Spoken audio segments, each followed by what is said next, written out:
Vamos ahora a empezar la serie antes de que sea tarde. El tema de hoy, evitando la destrucción de la iglesia. El evangelio o la iglesia evangélica entró a Guatemala hace más de 100 años, pero fue de una manera muy accidentada y atropellada. El primer hombre que empezó a predicar el evangelio a través de la distribución de Biblias se llamaba Federico Krauss. Era un hermano de origen inglés que residía en Belice, y a través de Belice empezó a distribuir Biblias en todo Izabal.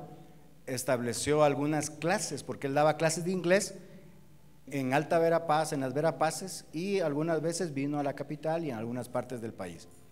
Federico Krauss tuvo una oposición enorme de parte del gobierno de Rafael Carrera. Esto es historia. Él abrió la brecha para que Guatemala empezara a recibir por primera vez evangelio, porque con los españoles lo que vino fue catolicismo, pero no evangelio. No confundamos catolicismo con evangelio, es muy diferente. Rafael Carrera fue un perseguidor de Federico Krauss. Federico Krauss sufrió martirio, sufrió estar en la cárcel, sufrió persecución dentro de Guatemala, de tal manera que tuvo que huir un par de veces al extranjero para resguardar su vida. Pero ya estando al final de su vida, Federico Krauss terminó tuberculoso, y en 1858 Federico Krauss murió. Entonces, lo primero que les quería hablar era de Federico Krauss. Segundo, quiero hablar de Justo Rufino Barrios. Justo Rufino Barrios fue un liberal progresista. ¿Ha escuchado la palabra progresista últimamente? Que llegó al poder y no estaba de acuerdo con las ideas conservadoras de los presidentes que estuvieron antes de él. Él, como progresista, tenía en su mente liberar a Guatemala de cualquier idea conservadora. Eso incluía el catolicismo. Justo Rufino Barrios no se llevaba bien con los sacerdotes, con el clero. Quería quitárselos de encima a como diera lugar. Entonces, durante su gobierno, proclamó la ley de libertad de culto, y durante su gobierno también la libertad de prensa. ¿Ve desde cuándo tenemos estos beneficios aquí en Guatemala? La libertad de culto entonces permitió que Justo Rufino Barrios escribiera una carta y él mismo fuera a pedir que la iglesia presbiteriana enviara una delegación a Guatemala para establecer el evangelio acá. Eso sucedió en 1882. Llegó el hermano John Clark Hill, liderando la primera delegación de presbiterianos a Guatemala. John hablaba inglés fluido, pero no hablaba español. Sin embargo, Federico Krauss había dejado alumnos en Guatemala. Un alumno de él llamado Julián Juárez fue el encargado de recibir a este John Clark Hill, porque Julio Juárez hablaba inglés y hablaba español.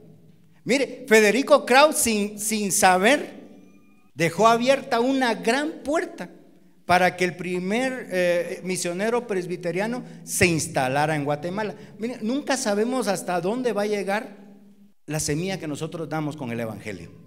Y Federico Krauss murió. Uno de sus alumnos sirvió de intérprete y sirvió para que John Clark Hill se instalara en Guatemala. Justo Rufino Barrios permitió que en la casa presidencial se abriera la primera iglesia presbiteriana de Guatemala. John Hill tuvo mucha dificultad para comunicar el evangelio por el idioma. En Guatemala no se hablaba inglés en ese entonces. John Hill se dedicó más a los asuntos del ferrocarril porque le gustaba tener amistad con Justo Rufino Barrios, y Justo Rufino Barrios le fascinaba el ferrocarril. John Hill regresó a Estados Unidos y el impacto no fue tanto como la segunda delegación que vino de Estados Unidos, de la iglesia presbiteriana. Y este hermano que vino, perdonen, no escribí aquí el nombre, pero este hermano que vino sí sabía hablar español y tenía un gran interés, enorme interés en la educación cristiana. Y él fue el que empezó a abrir colegios presbiterianos a nivel nacional. Acuérdese que aquí tenemos uno que ya tiene años, el Colegio La Patria, por ejemplo. Colegio Betel, son colegios presbiterianos. En Guatemala hay un colegio presbiteriano central también. No sé si se llama también La Patria, ¿verdad? La Patria Central. Porque cuando vinieron a Guatemala se dieron cuenta de que el pueblo no sabía leer y escribir. El pueblo de Guatemala era un pueblo analfabeta. Solo algunas personas de la alta sociedad sabían leer y escribir. El pueblo no podía. Entonces dijeron, ¿cómo podemos nosotros enseñar la Biblia si la gente no sabe leer y escribir? Bueno, abramos colegios, pues. Enseñémosles a la gente a leer y escribir con el propósito de hacer que la gente empezara a estudiar la escritura. Cuando vieron la libertad que se empezó a abrir en Guatemala, vinieron los bautistas, vinieron los metodistas, vinieron los cuaqueros, hasta que en los 80s sucede el boom pentecostal en Guatemala. Estaba basado en una alabanza más rítmica, un movimiento de hablar en lenguas, un renacer del don de sanidades, ¿me explico? Entonces muchos pastores que eran presbiterianos decidieron pasarse a la línea pentecostal. Para el día de hoy, año 2024, después de 150 y pico de años, la iglesia evangélica pasó de ser 0 a ser más de 96,000 iglesias. Latino Barómetro es una página que se dedica a hacer encuestas a nivel internacional. Hizo una encuesta el año pasado en donde reflejaba que el 46.1% de la población guatemalteca es evangélica. ¿Son buenas noticias? El evangelio ha crecido, pero no tiene presencia en cambios sociales dentro de Guatemala. Lastimosamente en la iglesia estamos llenos de divorcios, infidelidades, pobreza, embarazos adolescentes, vicios. No sé si se da cuenta de lo que está pasando. Nos estamos convirtiendo en una iglesia nominal. Nominal quiere decir que cuando me preguntan ¿qué religión tiene? Evangélico. ¿Practica el ser evangélico? No. Lo que sucedía con el catolicismo. Cualquiera decía, soy católico, pero ¿practica su catolicismo? No. Eso está pasando con la iglesia evangélica el día de hoy. Nos estamos volviendo simple y sencillamente cristianos evangélicos nominales, de nombre. Y vamos a llegar tal vez a ser 100, el 100% podría ser. Pero ¿qué clase de creyentes vamos a lograr ser? Entonces, he ahí el nombre de la serie, antes de que sea demasiado tarde. Y el nombre de hoy es que la iglesia no desaparezca. Porque si llega el momento en que de cada 100 habitantes, 80 son evangélicos, pero viven como quieran vivir, el evangelio ya se murió. ¿Logré captar su atención? ¿Por qué la iglesia entonces se está volviendo una iglesia nominal? ¿Por qué la iglesia sigue creciendo pero no hay cambios? Yo quiero darle 4 razones. La primera, la iglesia ha perdido su enfoque, el discipulado. Mateo 28:19. Por tanto, id y haced discípulos a todas las naciones, bautizándolos en el nombre del Padre y del Hijo y del Espíritu Santo, enseñándoles que guarden todas las cosas que os he mandado. La iglesia fue llamada a ser templos grandes y bonitos. La iglesia fue llamada a tener los mejores grupos de alabanza. La iglesia fue llamada a tener el mejor equipo de videoconferencia del mundo, a tener el mejor equipo de audio. Estas cosas son medios para poder lograr nuestro propósito, pero no son el propósito. Discipular, ese es el propósito de la iglesia, hacer discípulos. Ni siquiera el propósito de la iglesia es salir a evangelizar de casa en casa. Eso es un medio para poder alcanzar gente, para discipularla. Son medios. No debemos confundir los medios con la misión. Un buen equipo de alabanza, gloria a Dios, pero no es el propósito. Si tenemos que terminar adorando a Dios con una guitarra, no importa, porque ese no es el propósito. ¿Cuál es el propósito? Hacer discípulos. Número 2, el discipulado no son clases escritas que se repiten o se memorizan. El discipulado, óigalo bien, el discipulado es una vida que se enseña. Hemos tenido sistemas de discipulado, grupos familiares, el modelo de Jesús, en donde estamos acostumbrados a que alguien está acá, da una clase y los demás apuntan y memorizan versículos. No. Vea lo que dice verso 20 de Mateo, enseñándoles que guarden todas las cosas que os he mandado. Enséñenles a que hagan y que digan lo que yo les he mostrado, lo que yo les he modelado. El discipulado es una vida que se modela. No es una clase, no es una reunión en donde llegamos, escuchamos 2, 3 puntitos para cómo vivir mejor y ya estuvo. No, mis amados hermanos, vea Hechos 4:13. Entonces, viendo el denuedo de Pedro y de Juan y sabiendo que eran hombres sin letras y del vulgo, se maravillaban y les reconocían que habían estado con Jesús. Ahora, Pedro y Juan sí sabían leer y escribir, ¿me doy a entender? Pedro y Juan habían ido a la escuela a la que naturalmente debía haber ido cualquier judío de su época. Pero Juan y Pedro no tenían una educación académica, no habían ido a una universidad, eso es lo que está diciendo acá. Pero tenían un nivel de comprensión tan alto porque habían estado con Jesús. Los discípulos estaban haciendo lo que habían aprendido. Si usted lee el capítulo 3 de Hechos, el lío es que acaban de curar a un cojo de nacimiento. Juan y Pedro se le quedaron viendo al cojo y le dijeron: no tengo plata ni oro, pero lo que tengo te doy. En el nombre de Jesús de Nazaret, levántate y anda. Y dice la Biblia que las piernas, los tobillos, toda la estructura se fortaleció y la persona se levantó y empezó a saltar en el templo. ¿De dónde habían aprendido estos discípulos a sanar gente enferma de nacimiento? ¿Cuántas veces Jesús no había sanado ciegos de nacimiento? El discipulado es una vida que se enseña. Los apóstoles modelaban el mensaje de Jesús. Los discípulos sanaban, echaban fuera demonios, tenían una vida de santidad. Dice Hechos 17:6, trastornaban el mundo. ¿De dónde lo aprendieron? Del Señor Jesús. El discipulado es algo que se vive, que se enseña. Usted le enseña a los demás cómo ser como Cristo. Como decía Pablo, imítenme a mí, porque yo imito a Cristo. La iglesia se ha olvidado entonces que el discipulado no son clases, sino son vidas que se imitan. Eso nos lleva a un problema serio. Número 3. La iglesia se está quedando sin modelos cristianos a seguir. ¿Quién no ha escuchado de nosotros acerca de los líderes evangélicos de la actualidad que tienen problemas en su vida personal, en su vida familiar, participación en política, doctrinas falsas? Cuando oímos que cierto pastor, cierto líder cayó en algún tipo de pecado, la iglesia lo que ha aprendido a hacer es oídos sordos. Ya se acostumbró a ver modelos defectuosos del evangelio. El modelo que nos muestra el Nuevo Testamento es muy diferente al que vive la iglesia de la actualidad. Hechos 2:42. Y perseveraban en la doctrina de los apóstoles, en la comunión unos con otros, en el partimiento del pan y en las oraciones. La iglesia desde el principio tomaron a los apóstoles como un ejemplo a seguir.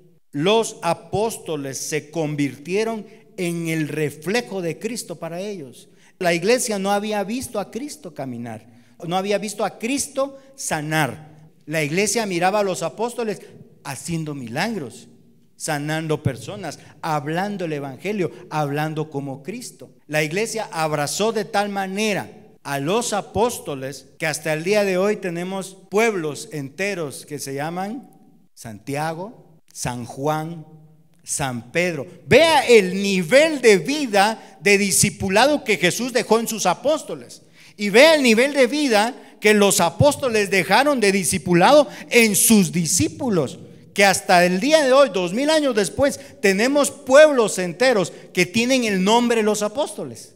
Entonces, la iglesia siempre necesita modelos a los cuales dirigir su mirada. Lamentablemente la iglesia de hoy se está quedando sin esos modelos. Hemos fabricado una excusa que usted la ha escuchado muchas veces: no ponga su mirada en el hombre. ¿Quién la ha escuchado? Y usamos el versículo de Hebreos 12:2. Puesto los ojos en Jesús, el autor y consumador de la fe, el cual por el gozo puesto delante de él sufrió la cruz, menospreciando lo oprobio, y se sentó a la diestra del trono de Dios. La iglesia descarta todo el versículo y solo dice: puesto los ojos en Jesús. No ponga su mirada en el hombre. El pastor le va a fallar, el líder le va a fallar, Jesús no le va a fallar. Pero eso no es así, mi amado hermano. Para el tiempo en que se está escribiendo Hebreos, antes del año 70 después de Cristo, años 60, 65 por ahí, todavía había muchos apóstoles vivos y todavía había muchos discípulos de los apóstoles que estaban vivos. Juan el apóstol todavía estaba vivo. Entonces no es posible que este texto diga no ponga su mirada en el hombre. Eso no es posible, porque la iglesia estaba poniendo su mirada en los apóstoles. Si no hay que poner la mirada en el hombre, ¿qué hacía la iglesia entonces perseverando en la doctrina de los apóstoles? La iglesia llegó a amar tanto el ejemplo y las palabras de los apóstoles que conservaron sus escritos en el Nuevo Testamento. El Nuevo Testamento, ¿cuáles son los nombres de esos libros? Mateo, Marcos, Lucas. Si no hay que poner la mirada en el hombre, entonces ¿por qué le voy a hacer caso a lo que me dice el hombre? Pues Hebreos 12:2 simplemente es una excusa para que los líderes religiosos quieran vivir una vida escandalizada, una vida que no les llama a la santidad. El problema es que están perdiendo al pueblo. La vida cristiana es una vida que se modela. Es más fácil decirle a usted cómo criar hijos cuando yo he criado hijos. Yo podría pararme aquí y decirle las 10 claves invencibles de cómo tener hijos sujetos a Dios y ser soltero, pero no va a tener el impacto que usted espera. ¿Me voy a entender, iglesia? Es más fácil hablar de cómo tener un buen matrimonio cuando yo tengo un buen matrimonio. Pero ¿qué tal si yo tengo un matrimonio desastroso, pero le quiero venir a hablar a usted de cómo tener un buen matrimonio? ¿Qué va a hacer usted? Me va a escuchar por educación, pero yo dudo mucho que usted me haga caso. Entonces, los que lideramos una congregación tenemos que ser referentes de ustedes que son ovejas. Tenemos que convertirnos en los modelos que usted necesita ver. Entonces eso nos pone a nosotros dos y a cualquiera que esté de liderazgo en esta congregación en un nivel de responsabilidad muy alto delante de Cristo. Porque si no, usted como oveja se va a perder. Y hay de nosotros que sirvamos de piedra de tropiezo para ustedes. Eso no lo está entendiendo mucho pastor en Shela. No lo está entendiendo mucho pastor en Guatemala. No es nada más de tomar una decisión. Esa decisión involucra un modelo a seguir. Y ese modelo a seguir lo va a ver la iglesia. Entonces, mi amado hermano, el discipulado es un mensaje que se modela. Es una vida que se vive, valga la redundancia. Y nosotros estamos acá para aconsejarlos, para guiarlos. En muchas facetas ya caminamos. Sabemos cómo es la situación. Si usted necesita consejo, para eso estamos. Pero no solo escuche nuestras palabras, vea cómo actuamos. Por supuesto, este hombre que está aquí no es perfecto. Los apóstoles no eran perfectos. En Hechos hay un par de situaciones ahí difíciles entre ellos. Pero eso no evitaba que la iglesia mirara en ellos a Cristo. ¿Ya se da cuenta por qué la iglesia está fallando a nivel nacional? Porque nos estamos quedando sin modelos a los cuales ver. Y la excusa es, no ponga su mirada en el hombre. El hombre le va a fallar, le va a mentir. Usted ponga su mirada en Dios. No, señoras y señores, el hombre también debe modelar a Cristo. No solamente hablemos de hombres, hablemos de mujeres, aún las más grandes dentro de una congregación. Dice la Escritura que tiene la obligación de enseñar a las más jóvenes cómo tener una vida casta, una vida sencilla, una vida limpia delante de Dios. Vea cómo es que no sé de dónde sacamos la idea de que no tenemos que ver al hombre. Sí hay que ver al hombre, pues. Y por eso usted tiene que tener cuidado a qué hombre le está poniendo el ojo. Porque si el hombre es como Sansón, que le gustan las chicas y después termina todo tirado en el suelo por las chicas, pues usted puso la mirada en un modelo que no era digno de seguir. Los modelos que uno ve también deben ser filtrados. Usted tiene que decir, a ese hombre sí lo puedo ver. Número 4, pues estas realmente 3 razones por las cuales el evangelio se está volviendo nominal. Y esta cuarta como que es una consecuencia de estas 3. Ha llegado el tiempo de evangelizar a los evangélicos. Convertir a cada evangélico en un discípulo es el reto de la iglesia de hoy. En YouTube están las lecciones que ya hemos subido para que usted las vuelva a escuchar. La fe viene por el oír. Entre más escuche la palabra, más cambia su manera de pensar. Una mente que no escucha la palabra no cambia, no es transformada. Reeducar a los creyentes es necesario el día de hoy. Tenemos mucho creyente que ya agarró mañas del mundo, que ya se volvió turbio como los mundanos. El evangelio ha decaído, pero es por eso. Necesitamos reenseñar lo que ya se ha aprendido, trasladar la experiencia cristiana, pero también enseñar por qué se hace esa experiencia cristiana. ¿Se acuerda de la serie de diciembre? El significado de la Navidad. ¿Por qué ponemos un arbolito? ¿Por qué le ponemos esferas? ¿Por qué le ponemos luces? O sea, hemos recibido tradiciones como iglesia evangélica, pero no hemos recibido el porqué de esas tradiciones. La Santa Cena tiene liturgia que se debe cumplir en un culto.